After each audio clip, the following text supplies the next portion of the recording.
Welcome to the Gateway, broadcasting from the edge of the Mojave, where the strange slips through the cracks. I'm your host, C.L. Thomas. How are you guys doing out there? We are live on United Public Radio Network, 107.7 FM, New Orleans. On tonight's show, we take you through the dark and mysterious alleyways of New Orleans with special guest Jennifery Talley, co-founder of New Orleans Paranormal Society. But hang tight. Our journey into haunted New Orleans is coming up, but first, you've been listening to the talk show host, Sean Kelly, with Into the Night, right here on United Public Radio Network. You can also tune into his show on Sunday evenings at 7 p.m. Eastern. Sometimes I join him on Sundays, bringing you spooky legends from none other than the Mojave Desert. In the news today, I'm very saddened by the passing of Ozzy Osbourne. You guys, how sad are you over this? I know many of you out there are as well. Ozzy was a great family man who put his kids before the show business and even took them on the road with him during his tours. Heaven has certainly gained a newfound angel despite his Prince of Darkness mantra. It is currently 1:09 here in the Highlands of Las Vegas. So I just wanted to tell you a little bit about what I've been doing this weekend. I just got back from San Antonio's Alamo, among some other locations in the area. I drove up to the hill country of Bourne, which is a really itty-bitty little town way out in the country in the hillside. I did a little investigation there and got to interact with what we believe to be the real Texas Rangers from over a century ago. So we were out. Guys, I forgot that there was an actual thing of Texas Rangers from back in the day. I know they exist now, but when I think of Texas Rangers, I don't think of now. I think of 100 years ago when they were defending, before the police force and all of that kind of stuff.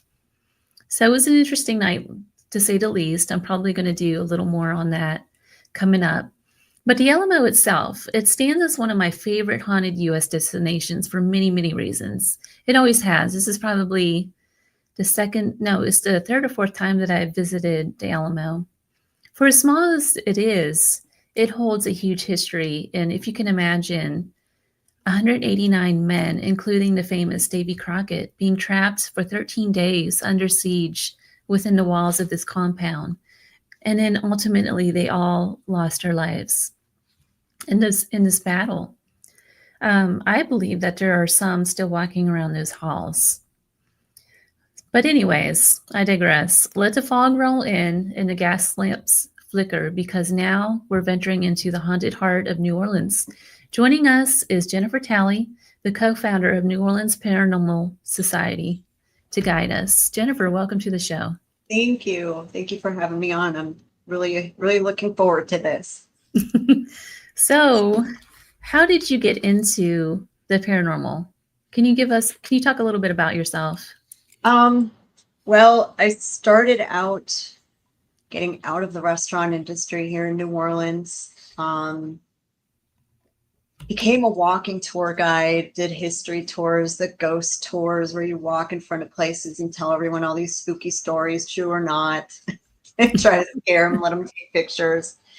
But the one question I always was asked on my tours is, why can't we go in? Why can't we go in? I don't know. It's a house. What do you want? I said, I don't know. So then COVID hit.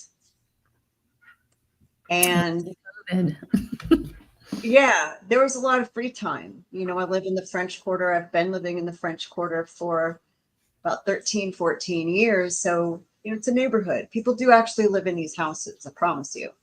And there were businesses shut down that were, like everything, that were very active, and you meet people in strange places like dog parks. And we met some people who, Tabitha, who owned a hotel here that has never been, they've never allowed investigators in. So do you want to come in and do it? Because we've been doing it hobby-wise. A friend got me, just trying it. 2018 was my first time on my birthday. So we thought, okay, let's try it. And then we spent the rest of COVID figuring out, okay, how can we go in? What can we do? And then it just turned into public ghost hunts every night. We've taken a few private cases as well. We don't take as many now. So it's just been quite a learning experience for sure. I really can say we learned something almost So it's been interesting, and just to see the evidence every night, watch spirits change and death, if that makes sense to you. It's just the whole thing's just been real interesting. What are some of the places that you guys go to? We have access to 5. I think 4 are exclusive. One, it really isn't, but it's an operating business. So we have access to 2 hotels, a banquet room at the Hotel Provincial, um, a closet and courtyard at the Andrew Jackson Hotel. Yes, I said closet. Oh, what's that like? It's a supply closet. It's, I will say, per square foot, it's in my opinion, it's the most haunted space in New Orleans, hands down. Really? The Andrew Jackson? Yes, hands down, the most active space I'm in. What are some of the spirits in it? I'm just so interested in. I never got to go into the Andrew Jackson Hotel, and I always wanted to go in there. Well, so it's a supply closet that we go into, which obviously they're not going to let everyone into. I mean, obviously you can stay at the hotel. It's an operating hotel. If you want to stay in a room there, just pick one. They're all active. We have there's rumored that the hotel, when it was an old Spanish school and orphanage in the late 1700s, that it was destroyed by one of our great fires. Neither fire got down Royal Street that far, so I'm going to say no. It could have been a separate fire. Some say hurricane. We're not really sure how the school is destroyed, but the rumor is that, kids died there. Okay, sure. Then it was our first district courthouse. We did the executions there in the 1800s, and I'm sure we didn't get it right all the time. So we get some of the kids that may have been part of the school. Armand is one the hotel advertises. Walter's one that's been following me since I took walking tours in there in 2018. They don't allow that anymore. He's 8. There's a little girl named Gabrielle. A new one showed up. His name's Ben. He's scared of men, for the most part. Not all men, but most men. There used to be a spirit named Paul that we found over COVID.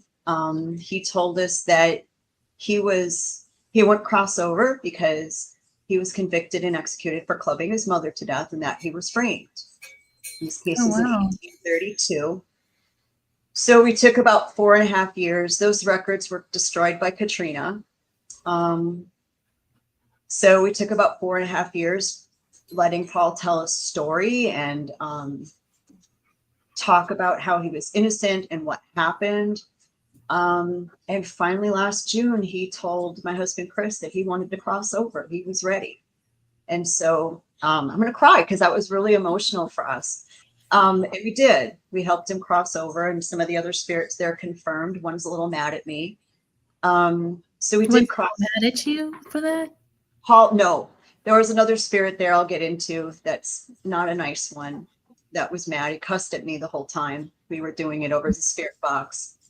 No, Paul actually asked for me.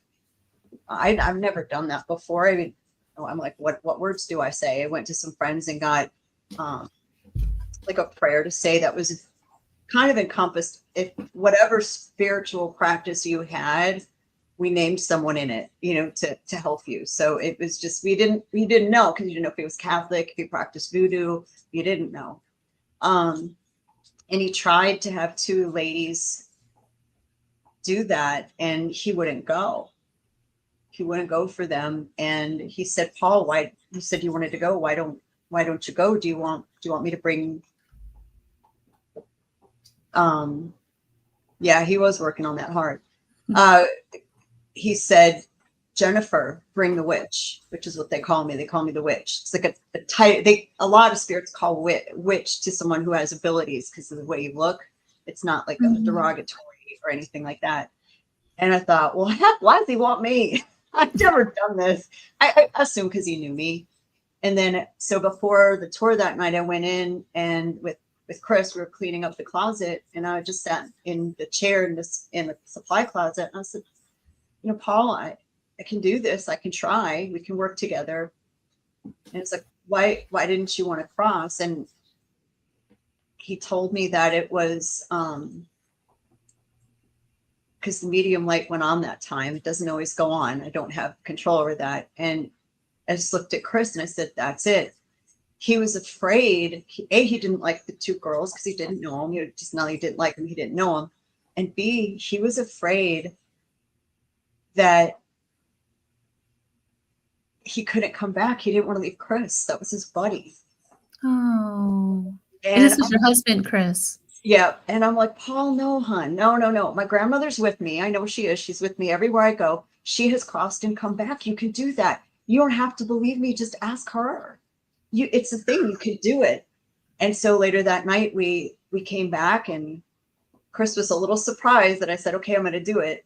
And I met him there, and we said, asked the tour group, this is your time. Are you okay if we do this? And they went, absolutely. So, and we filmed it. I've never released it. I don't know if I am. And we had the candle lit. We said the prayer. I was crying the whole time. It was to the point where I had a hard time seeing. And you saw the candle flame just go up a little bit and come down, and the entire room in this closet just got vacuum still.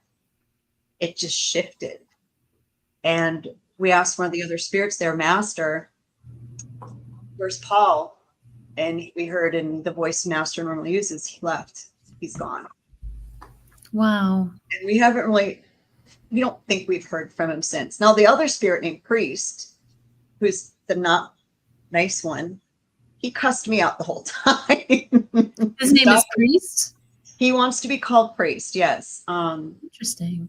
When I found him many years ago, he would always come out on full moons, and he came out and he would talk about a man named Sebastian, Father Sebastian. When we talk about vampire stuff, Father Sebastian is head of one of the largest vampire clans in the world, Sabertooth or Sabretooth clan. And I asked him, I'm like, do you like Sebastian? He cussed. They said no. Oh, really? And the clan that Sebastian's a member of, head of, and not everyone has to do it. Some vampires do still consume blood, and we talk about all that. But So it seems like he was kind of, to me, I always felt like he was a practicing vampire either in that clan or a competing clan. Didn't like Sebastian, probably did consume blood, and in death, he's an energy vampire. So he basically uses us as batteries, and I think that our buddy Paul was one of his batteries, and that's why he was mad at me. So, oh well, I do it again. I'm not sorry. Now, I know from talking with you and Chris over the phone and things like that, do you guys, I know some of your beliefs, do you guys use things like prayers for the dead and things like that to kind of wake up the spirits a little bit? Nope. No? Nope. No, we go into it like this is a party, a gathering that living and dead people are at. And if you feel like talking, talk. If you don't feel like talking, don't. And we do different exercises and experiments to try to get them to talk to us. But then there's always the option that, we all have our dead people around us. So sometimes it's, well, you don't feel like talking. Great. We help this dead guy learn how to use this stuff so this person can talk to him. That's really the kind of relationship that we do. We do try to get with some of the energies. Obviously we're careful. At the end of the day, nobody can prove exactly who you're talking to. Yeah. You can't. Nobody knows for sure who or what you're talking to. You hope it's who you think. Yeah. We do now, as far as protection, that's where faith comes in for us. That was going to be one of my questions, especially with somebody like yourself with abilities. I know for me, when I go into places, especially in New Orleans with that kind of history, you got layer after layer of different energies going on. Yeah. How do you prepare yourself walking in something like that?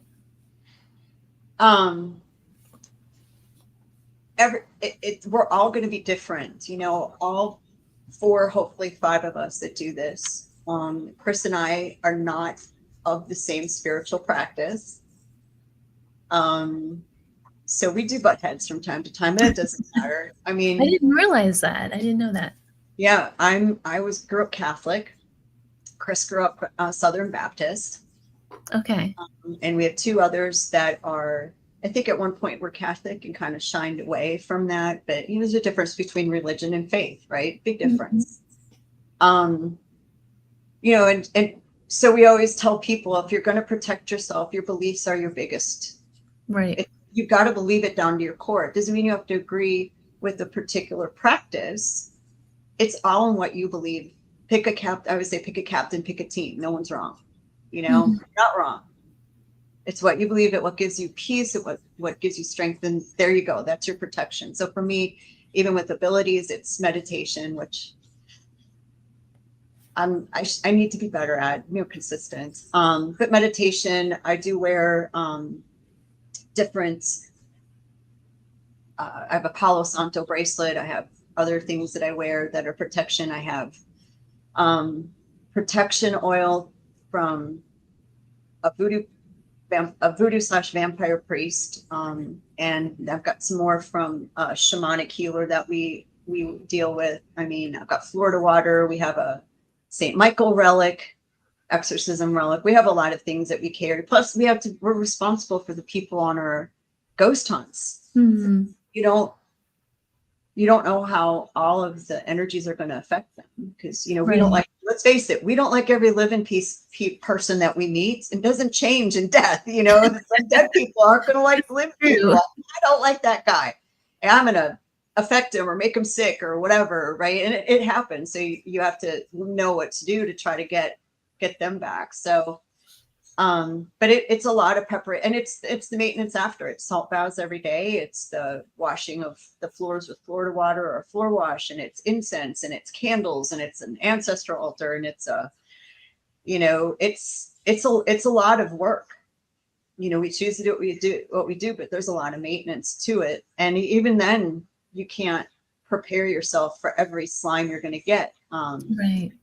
Our friend Sam, who owns Hands of Fate, which is a metaphysical shop here, very shamanic-y, witchcrafty thing. He does shamanic healing and clearing. And I've had what he calls table sessions, but it is a shamanic healing session. I've had a couple.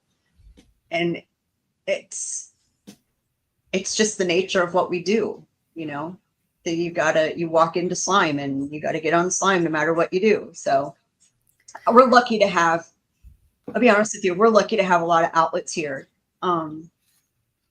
for that. Right. Yeah, you certainly do have a lot of outlets in New Orleans. It's so layered. Yeah. I wanted to talk a little bit about the vampire culture in New Orleans, because the vampire scene has really taken the United States by storm for some Really? reason. Okay. Like, Hang I feel on. like, there's so many different branches in it too, where you have the whole cult following of Anne Rice, and now you have the two vampire balls going on in New Orleans. I think Father Sebastian is head of one of those, right? Endless Night. Yeah. Yeah, he does Endless Night. And then the other one is the Anne Rice. And I think Marita, who owns Vampire Cafe, Vampire Apothecary, she's a part of that one, I think. She's a lovely lady too.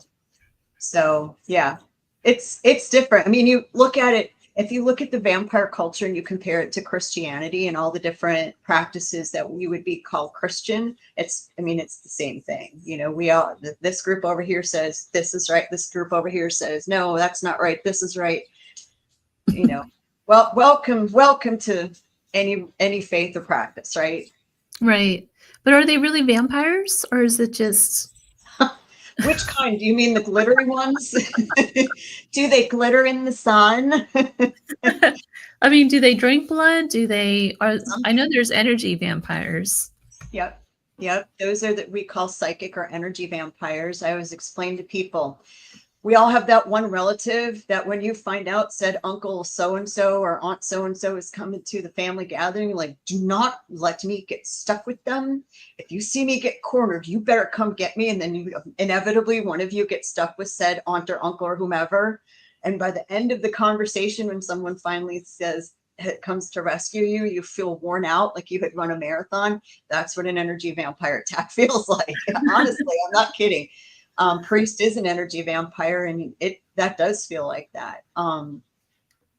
My friend Papa Czar, who works at Voodoo Authentica, he's a voodoo priest. He's a practicing vampire. He's founder of one of the vampire organizations here. He is blood consuming. He'll talk about it all day long. And anytime anyone want to ask him some questions, he'll talk all about it. I might have to get him on this show if he does reviews. love me some Papa Czar. And our friend Kim is a big fan of him too. He wrote a book on protection spells too, and practices. He says for him, it's a physical need. He did a private investigation with us at a property affiliated with Voodoo. And he said he had to drink double the amount he normally drank after that because it zapped him so much with all the energies there. And I'm talking like an ounce or two. I'm not, that's about what he drink. Don't worry, everyone. The vampires that do consume blood, it's a contract. There's health tests involved. There's consent, there's a protocol, they don't. But if you think about history on where this comes from, you can imagine where Hollywood got a lot of the stereotypes. But they are not immortal. Some of them do stay remarkably young. You wonder. They don't go around killing people, though, do they? No. But it's a spiritual practice based on some ancient Egyptian Are practice. you ready to explore the unknown? Dive into the world of the strange, mysterious, and unexplained with Eerie Expeditions magazine. Each issue is packed with spine-tingling tales, cutting-edge paranormal investigations, and exclusive insights into hauntings, cryptids, UFOs, and more. Whether you're a seasoned investigator or just love a good ghost story, Eerie Expeditions magazine has something for you.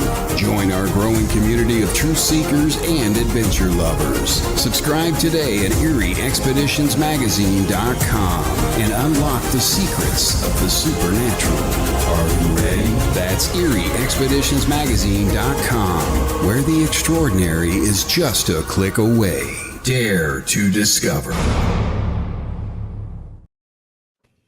I am so sorry I hit the commercial break by accident.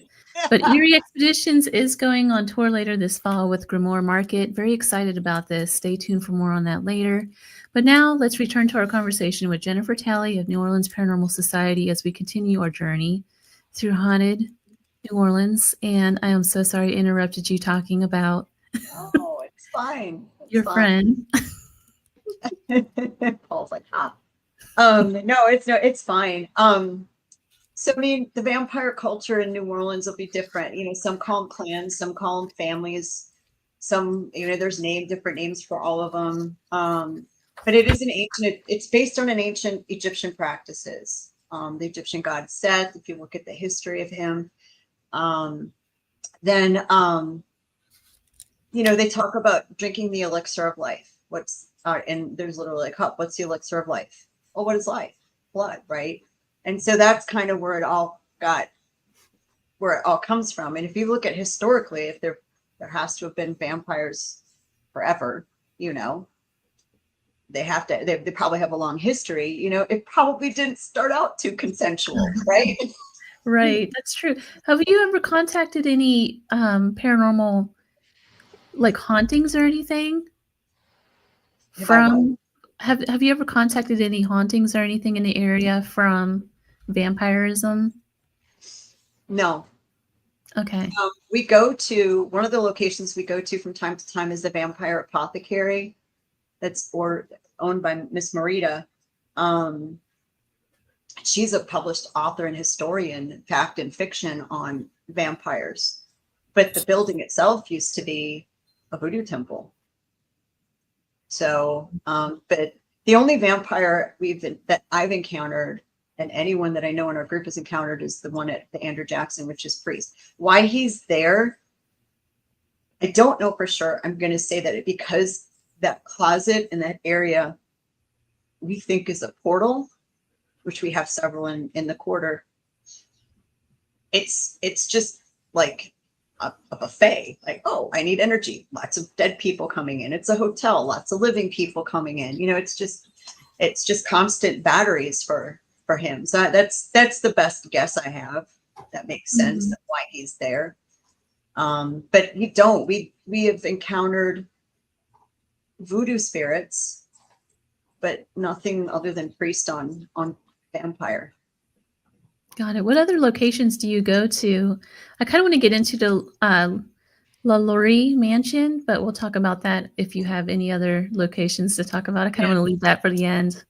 Well, we do also go into a metaphysical shop, Hands of Fate, which is owned by Sam Bowling and Brick Bishop. They're the ones that do their more witchy shamanic stuff. They've been good friends of ours for quite a while. That used to be the religious order of witchcraft founded by Mary Oneida Toops back in the 70s. She actually was a 501c3 church of witchcraft, and she's an author of a book called Magic High, Magic Low, which is out of print now, but if you find a copy, hang on to it. It's worth about $2,000 or more if you can even find a bad one.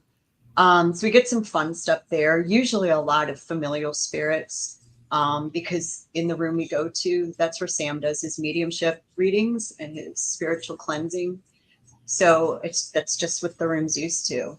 And then we go to a voodoo priestess's property. Her name is Claudia Williams. Her shop is called Starling Magic. She is, I mean, if you want to know back in the day what a voodoo priestess's house would look like if you came to her for help, or she's making the stuff in her kitchen, you walk into Starling Magic. I'm serious, because they literally do, because they live in the back part. And then there's another dependency unit that was a former, it housed enslaved people there. The downstairs would have been the kitchen, the upstairs would have been where they slept.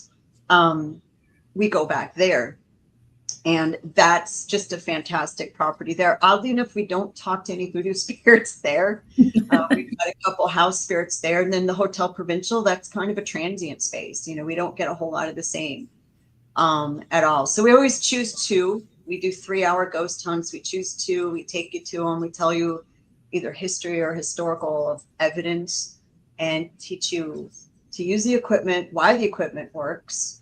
You need to know what false positives are. I don't need to set up anything. You know, we don't do that. And if I think I can explain away some evidence you're catching, I'm going to show you how I can explain it. So we try to make it most authentic as we can. So skeptics and believers can take the hunt. It's not about saying, hey, ghosts exist. It's about, hey, this is how this stuff works. This is why we think it works. This is how false positives work. Here you go. Figure it out on your own. Record audio, video, take pictures, and you can come away with still being a skeptic. It's fine. At least you tried and you had the opportunity. But that doesn't happen very often. And we're very fortunate that we have the relationships. We do cool techniques. One of our newest is blackjack. Blackjack. Yep. We play blackjack. Now I play cards out here in the ghost towns, and that seems to rile up a lot of spirits, but I never thought about doing it in New Orleans. Yeah, we play. Well, we were the gambling capital of the United States before Vegas was ever the glimmer in a gangster's eye. You know, we had roulette from the French. We had polka or poker from the Spanish. Craps was invented here by Bernard de Marigny. And so we had the Mississippi River. That's how it got everywhere else, right? So that was the original Sin City. You what? It was the original Sin City. We were, kind of still are, really, if you think about it. It's been real cool. It's been real fun, and we've got some stuff we post about. You know, blink once for stay, twice for hit me. They cheat. Oh, they cheat. They look through the deck. You'll hear them want to hit on a hand that the blackjack book, air quotes book, says you shouldn't hit on. No, hit. Are you sure? And you'll hear a number.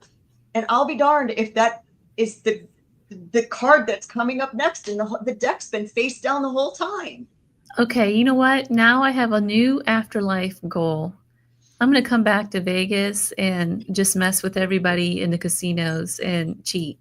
I don't know. I'm trying to get them to come to Vegas with me in August and help me win. I'm just kind of hoping.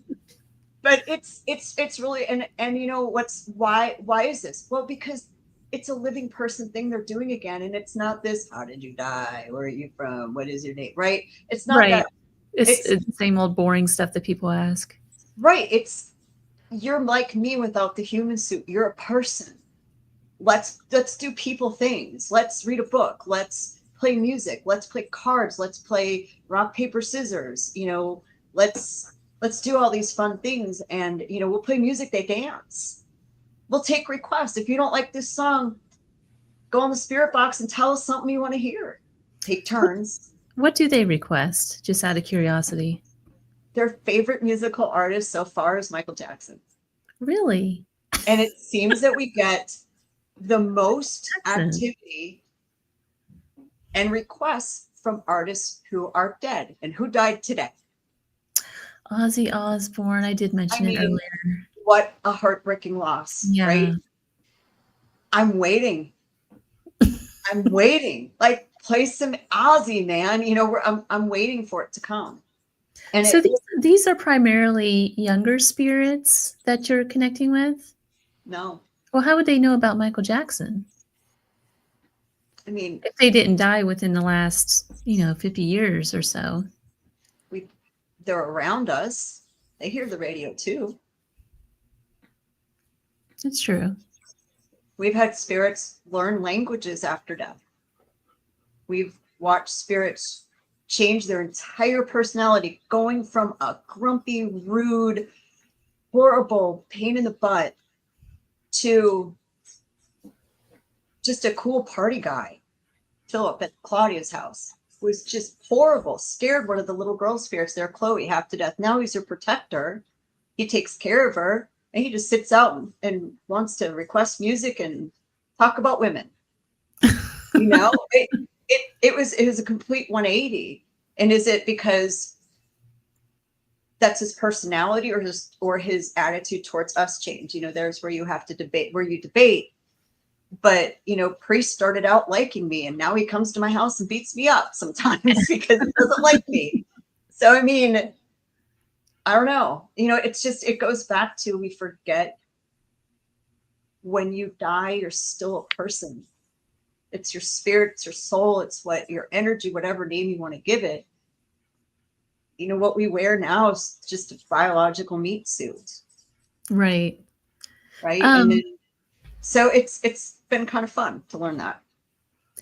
During your investigations from different areas, and then we'll get into the LaLaurie mansion. I just have to ask: are the hauntings different? Like, for instance, when I investigate someplace like a plantation, the energy is way different than what I get in like a mining town out here, right? Is it different when you go into where that there was a voodoo practitioner or anything like that in the hauntings?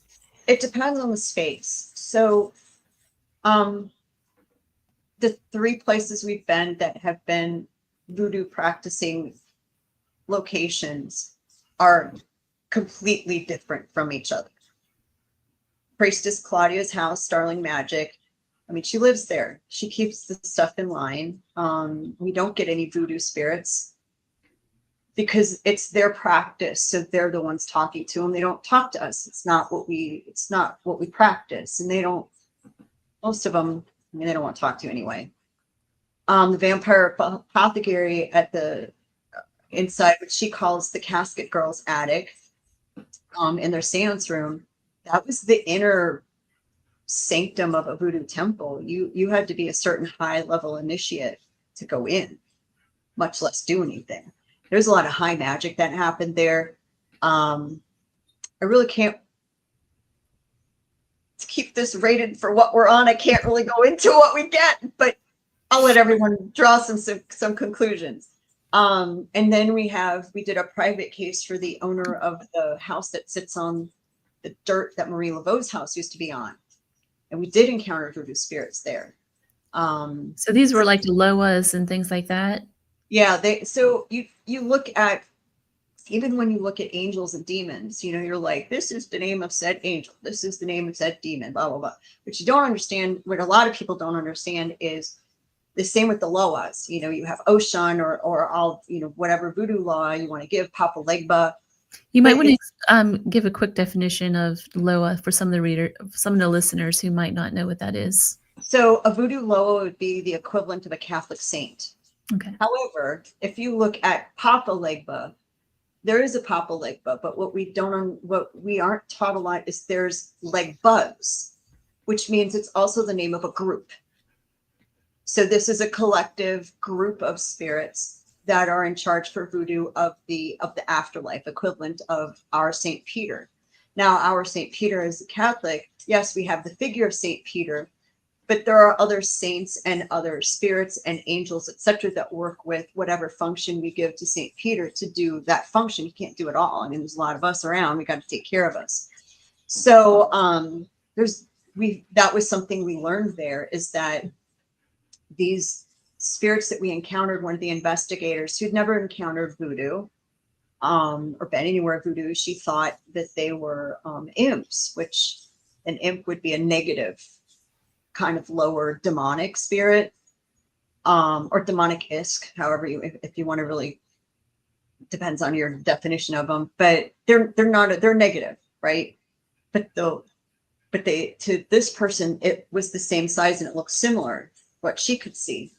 And then knowing that we probably had some voodoo stuff there and what the property was, we brought in Papa Czar.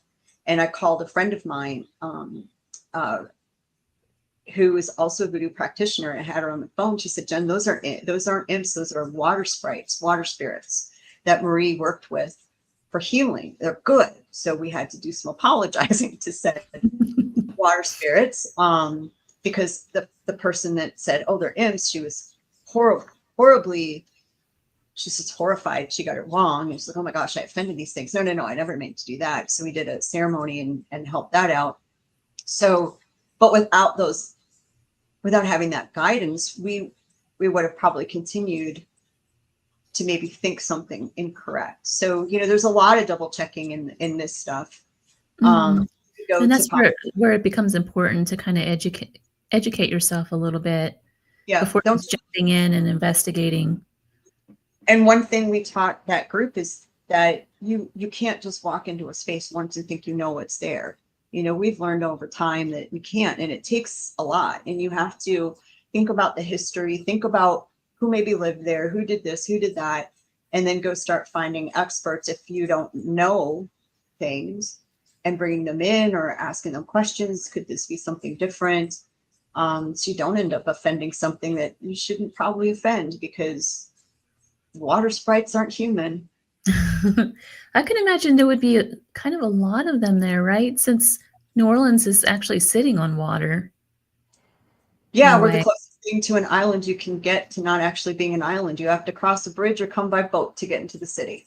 Yes. We're surrounded by water. Yep. So yeah, I mean, it's obviously gives us energy, right? It's interesting. So, but it's been very interesting. You got to learn how to respect them, protect yourself and respect them, set your boundaries. So it's to have it the below sea level. Yeah, the French Quarter is actually some of the highest ground. Oddly enough, closer you get to the river, the higher ground for a bowl. So it's been very educational. And I mean, listen, I hope I don't come across like we've never made a mistake. Trust me, we've made most of them. We've paid some prices for that, but you try not to make the same ones, right? So it's probably the most fun job I've ever had. So there's a legend I want to get into, and it's the La Laurie Mansion, of course. It was featured on American Horror Story, among some other shows out there. And didn't Nicolas Cage or somebody own it at one time? He did. He doesn't own it anymore, though, does he? No, he lost that in his other house. And there was an investor out of Texas that owned it until late last year, and then someone else bought it, and there's some controversy over the house now again. So. Yeah. I remember when I was there during or shortly after Katrina, I should say. I think Nicolas Cage might have owned it then. Yeah, he would have owned it then. Yeah. Mm-hmm. Yeah. But anyway, I digress. Tell me about this mansion and what you know. Have you been in it? I've not. It's a residential home. So for everyone out there that thinks they're going to get in there and investigate, you're not. It's a residential home unless the guy invites you, and if he does, it's going to be some bad people, mad neighbors. It's a home. You know, Jack Osborne was able to go in there. He went in there twice, watched both of his episodes. I love him. I just love that family. Yeah, it's such a great family. Yeah. They seem so genuine, so nice. Yeah, they do. And a lot of the walking tours stop outside, and they tell, you know, this story about Delphine Lalaurie, who in American Horror Story was portrayed by Kathy Bates. I just want to put all this in perspective to people. American Horror Story is TV entertainment. Like many of those ghost shows out there, but I didn't say that. Wait, what? They didn't get much right about Marie Laveau either. I'm just saying, she was a hairdresser. She practiced some voodoo. She was a devout Catholic. She owned a snake. That was not how they portrayed it. She had a daughter too that everyone thought was her. Yeah, they looked almost identical, and most of the voodoo stuff that people believe that her mom practiced was actually her daughter. Mm-hmm. So very different people. So you know, the Axeman, we never caught him. Okay, he never murdered in the French Quarter. People say he used to live at some hotel here. He didn't. There's no proof. We never caught him. We don't know if it was a him. We don't know if it was a cult. We don't know. So all that's crap. It irks me when people talk about this, like, hey, he lived here. You don't know who he was. How do you know where his house was? Like, we have no suspects. What's wrong? So Delphine, I'll just explain a little bit about her, and I'm going to preface this because we're going to get into a little bit of a controversial subject, which is slavery. And I just want everyone to understand that I don't mean to come across like I excuse it, because it was the most horrible thing we did to living humans, right? Mm-hmm. Our Code Noir, which was our slavery laws, I've read them. I've read it. It's the most disgusting document I've ever read in my life, and I will never read it again, ever. But I read it because I needed to know if what I was saying on these walking tours was true.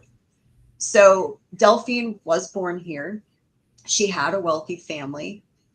She married 3 times, the last time to a doctor, and he was a spine doctor. He fixed kids' backs, and one of her kids from a previous marriage had a messed up back. So that's how she met him. And he was much younger than her. In fact, when he went home to tell his parents they were getting married and they met her, they were very confused because she was old enough to almost be his mom. Gosh. She was a socialite. She had a plantation. She bought this house and finished construction on it in 1831. So they were the first to live there. It didn't look like what it looked now. It was only 2 stories. And she liked to rub her money in people's faces. So the story goes. When you hear me say that, you know what it's kind of, that's what we hear. So if you can imagine that, and they would hold lavish parties. It was said that at some point she would find out, because she probably had the most money in town, she'd find out a woman she just wanted to mess with was looking at some X dress to go to her party. She'd go buy it before her and flaunt it and come out in it. So that's said that's how she treated people. So she had a mean streak in her for some reason. A little bit. Us redheads can be, I'm really red. Nature started turning me a shade of blonde. I picked another. So, I mean, we can be a little feisty. So under Code Noir, there were rules for what they called discipline of enslaved humans. We call them torture, because no one should ever have to go through that. And if you didn't follow said rules, you could get fined, lose your right to have enslaved humans, things like that. Which some people were, including Delphine. However, none of it ever stuck, because if they paid enough money to the right person, magically everything disappears. Yeah. Right. So now if you think about this code, this law, has no consequences, and you don't think these people are human or deserve to be treated like a fellow human being, it kind of opens the door to a lot of stuff, right? Right. If you're a messed up person anyway. So she did lose her right to own enslaved humans. She got it back. There's a story about a little girl. I forget what they call her name. Fell off a balcony. Blah blah blah blah blah. It's not true because there were records of purchases. Because again, not considered human, right? It was like a bill of sale. Carolyn Morrow Long is an author of a book on Delphine Lalaurie. She's a historian. She's very factual. This is where I'm getting a lot of the stuff from. So the night of a fire and a party, so she had a party, 1834. There was a fire after. Basically, it was said that she and Louis, her husband, loaded up a carriage and left town. Ended up back in France. They never came back. So now think about this. If you had a big house, a plantation house, a big house in the city to have parties, and all you took with you and you left in the middle of the night was stuff that fit in a carriage. Yeah, it's a little strange. Weird. She freed some slaves before she left. Interesting. Odd. So they came into the fire. All these stories of all this medical experiments and all that other stuff. Nothing is proven. There's no proof of that. What they found was 5 chained up, emaciated human beings, probably sitting in their own filth. Brought them to what is the Cabildo, which would have been our jail and courthouse at the time in Jackson Square. And a lot of the city came to look. And that's where all this stuff comes from. So think about this, the rumor mill going. What did you do for entertainment? Well, you had gossips, right? And you didn't like the woman anyway. There were some suspicions around her about stuff. There were rumors. She left in the middle of the night. What for? If you did nothing wrong, why? So anyway, all that goes through. And there's accounts of what actually was there. And then there's the American Horror Story version. And I think we get to the American Horror Story Hollywood version because, it's the fish started out this big and was this big by the 10th person you told.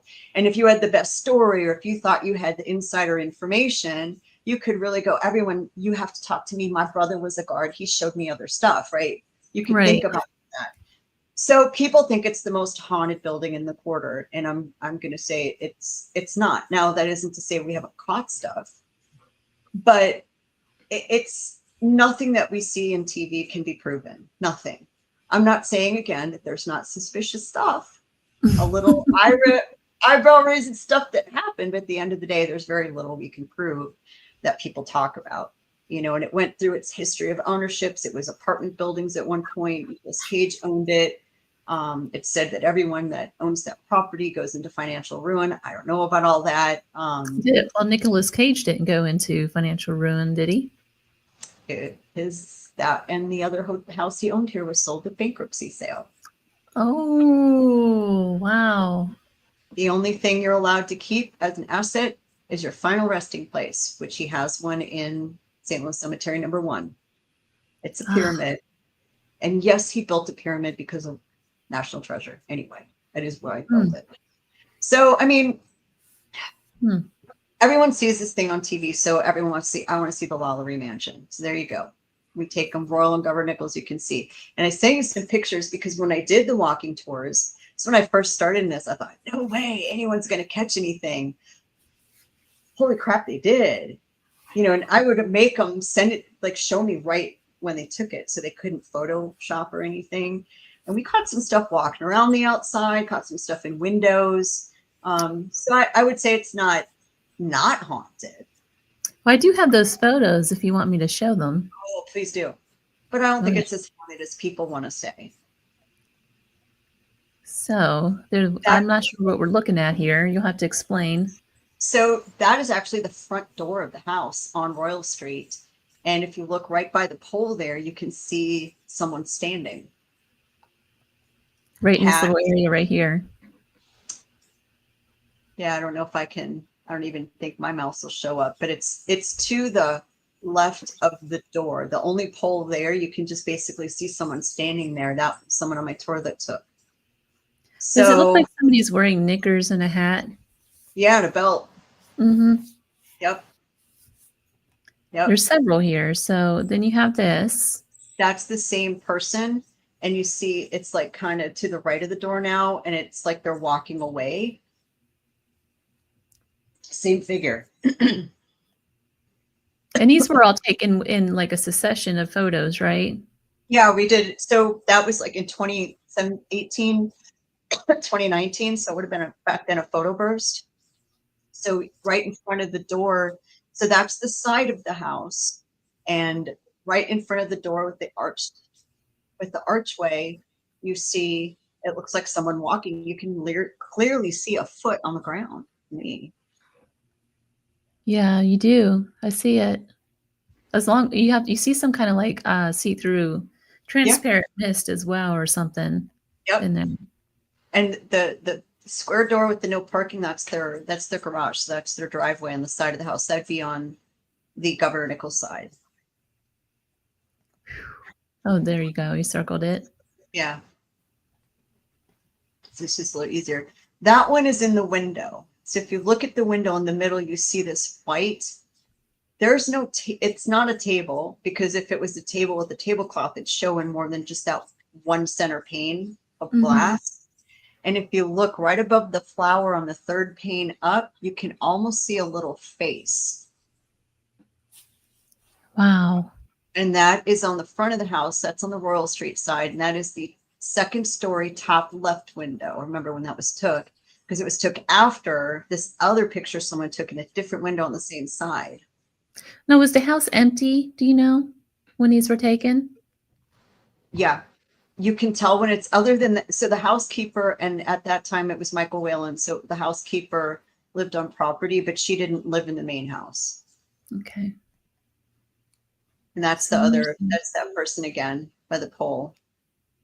Oh yeah, you can see it whenever you flip through. Now that's the center window above the front door. You can see that there's another little figure. Again, it's basically just the center pane of glass. It's not. It almost looks like a young child. Mm-hmm. Yeah, like one of those white gowns that they used to wear. Yeah. Now, full disclosure, Michael Whalen, who was the owner at the time, did have a mannequin of Delphine Lalaurie he put out for Halloween that typically was in a white gown, but it had red hair and it was up in a bun. Mm-hmm. And it was adult size. Does that make sense? Yeah, this is definitely not adult size. Right. Because some people say, oh, that's his mannequin. Smaller. I mean, it's not the same hairstyle either. When you zoom in, you can kind of see it's just like hair to the side. So it looks like a kid's nightgown. So and Jack Osbourne did catch some stuff. He didn't catch a whole lot, but he did catch some stuff when he was there on the show with him and Ozzy, where it was Jack and Ozzy Take the World. They came here to see it, and then he had the Portal show with Katrina Weidman, where they came back and did that. So he caught stuff both times. You know, they got in because they had a super fan know either Mr. Whalen or the housekeeper. And so if you gave whatever entrance fee they paid, it always went to his housekeeper. He never kept it to help her out. So not tall enough yet, Tabitha. It is short. So there you go. Well, Jennifer, we are at the bottom of the hour already. Can you believe that? I knew it would go so fast. No. Thank you for having me. It's been fun. Thank you for coming on. I want to have you on again to talk more about New Orleans history and legends in the paranormal, if you would come back on. Heck yeah.